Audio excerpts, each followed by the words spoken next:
Hey everybody, welcome back. So what you see in front of you here is an empty table, but it won't be empty for long because I have E-Chip from the Contentment channel coming over here in a minute to show me his first aid kit. And we're going to talk a little bit about first aid kits and what you should have in yours.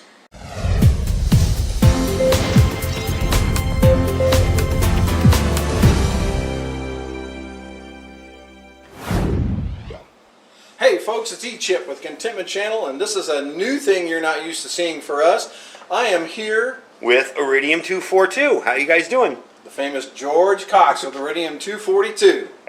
And George, thank you so much for inviting us over here to your compound.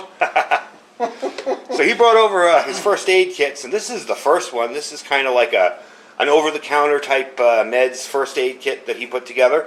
And we're just taking a look at it to give you guys some ideas. Real simple put together, something like this. So go ahead and show us what you got. Okay. Well, as you said, most of it's over the counter. We have some vitamins here, some powders, anti-diarrhea medication, antibiotic ointment. We also have a surgical kit with a couple of needles and some forceps and some fishing line. Okay, so, you know, and then ordinary things, some antibiotics, and cold medicines, Band-Aids.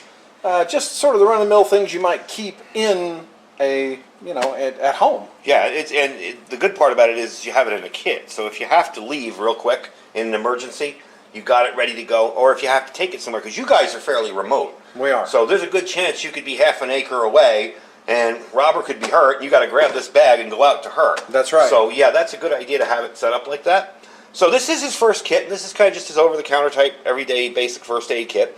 What we're going to do is put all this stuff away, and then we're going to bring up his other kit, and we'll show you what's in that. All right, we got his second box kind of unpacked. He still has some stuff in the box over this way, but he's going to show you the stuff that you haven't seen in here and show you what he's got. Yeah, quite a bit. We've got muslin sheets, gauze, and sterile pads for wound care.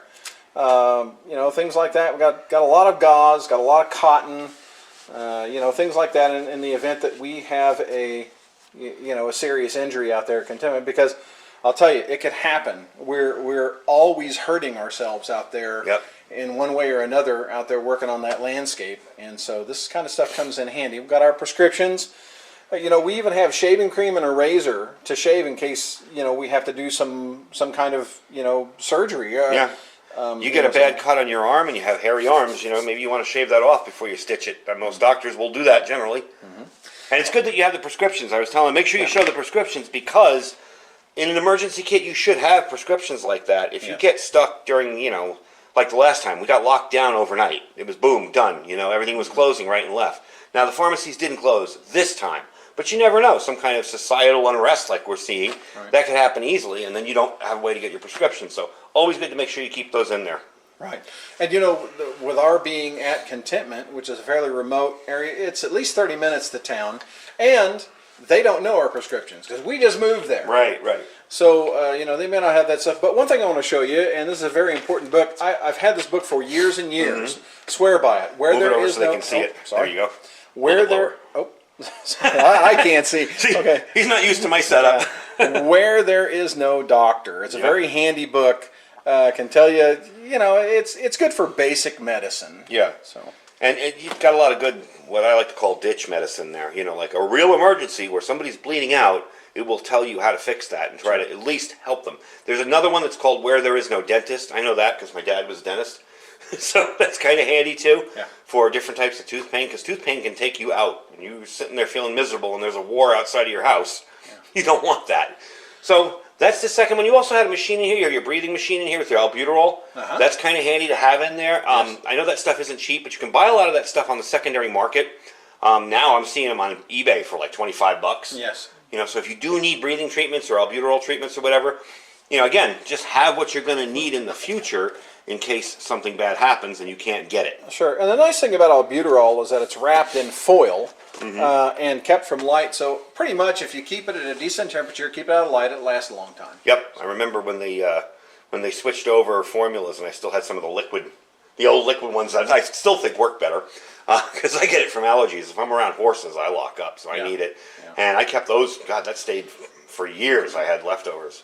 So that's a pretty good wrap up of your secondary kit there. He does think he has more muslin gauze around and stuff. I do. So, more Yeah, sheets. we do. Yeah, but that's really cool. That's thanks for showing today, and thanks for if you guys haven't checked out his channel, I'm going to put a link down in the description to Contentment, and you can give him a little background on what that is for my viewers, because they probably don't know yet.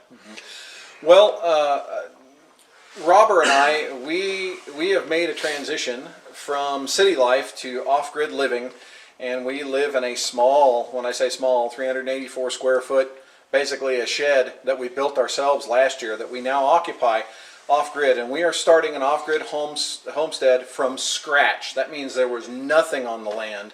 We're starting from scratch, and so this is part of our insurance policy out there. Yep, and I've watched them build everything that they need for out there, including their huge solar trailer. They actually built a trailer with the batteries and everything in it and the solar panels.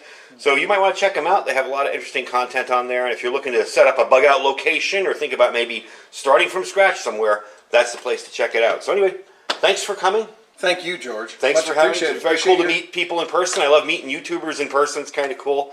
And we will talk to you soon. Talk to you later. Thanks, George.